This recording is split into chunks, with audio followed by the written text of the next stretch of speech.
Today we're taking a look at the Moza Mini MX phone gimbal.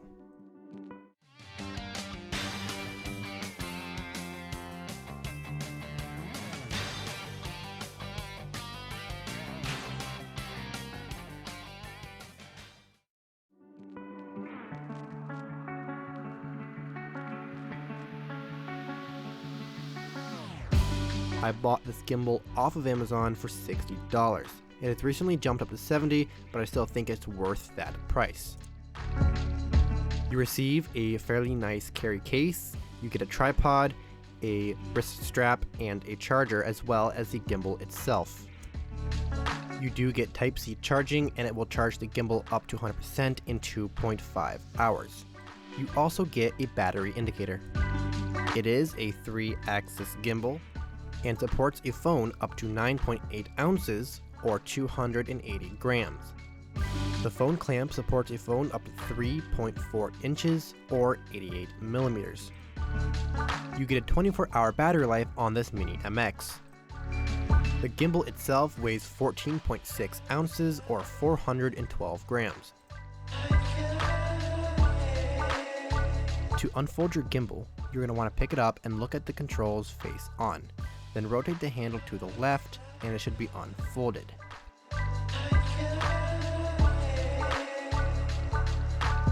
The motors also lock. You're going to want to unlock those before you use your gimbal. Simply rotate one direction to lock it and the other direction to unlock it. There are diagrams next to the locking base on the motor. There is a 1/4 inch thread on the bottom so you can screw on a tripod.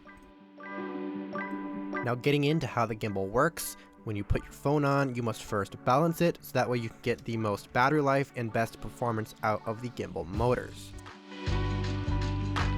Center your phone on the phone clamp and then hold the back of the arm and see if it falls to one side or the other. If it does, slide the phone in until it's balanced. Once your phone is balanced, you can then begin using your gimbal.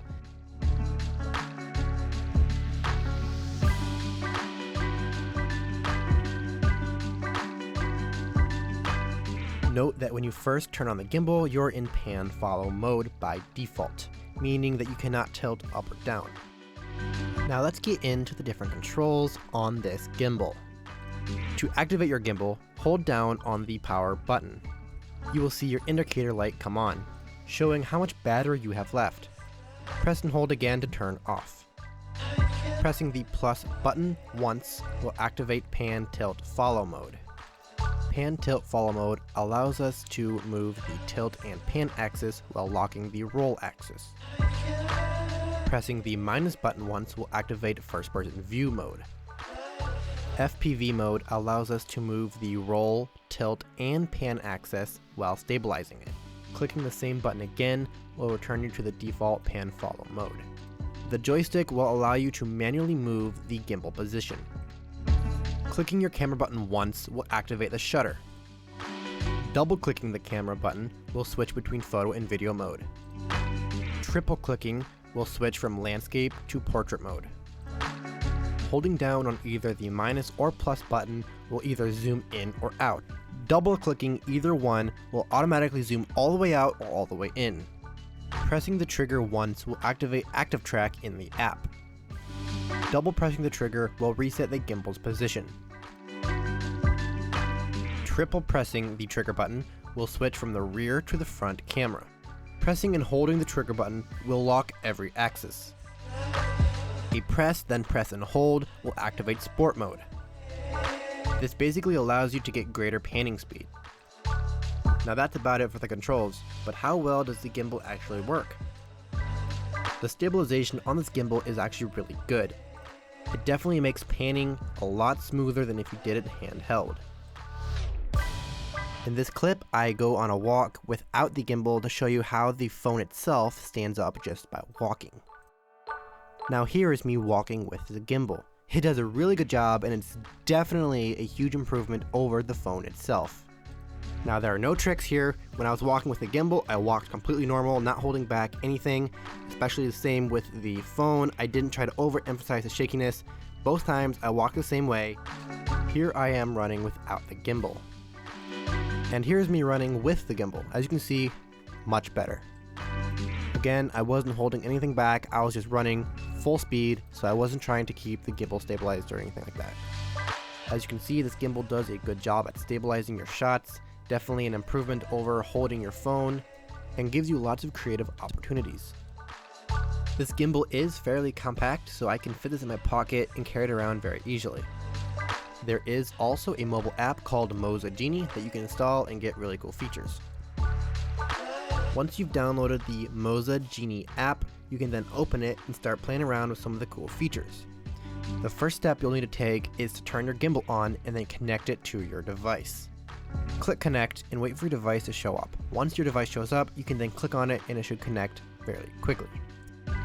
In this app, you have some pretty cool features. You have video and photo like normal, but you also have what's called motion time-lapse, and slow motion. Pro mode gives you manual control out of all of your settings, so you can change white balance and stuff like ISO. You can open camera settings, so you can enable stuff like a spirit level, or there's some other cool settings you can switch on in there.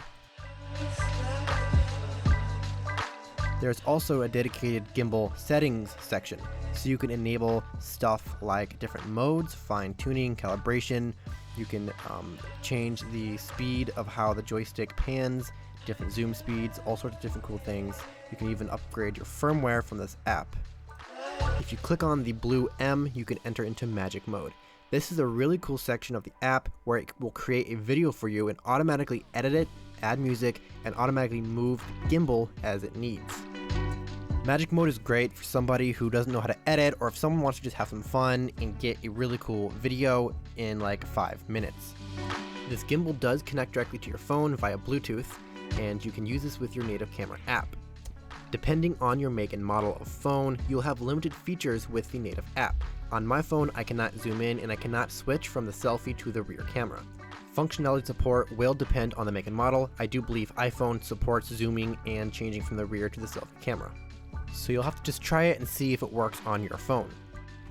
If you use the Moza app, then all functionality will be supported. So I am really happy with this gimbal. I believe it's definitely worth the price and is loaded with tons of features. I hope you found today's video useful. I definitely like this gimbal and would definitely recommend it to anyone thinking about getting it. Please consider liking and subscribing to my channel as it really helps me out. Feel free to add a comment and I'll try to reply. I'll see you all in my next video.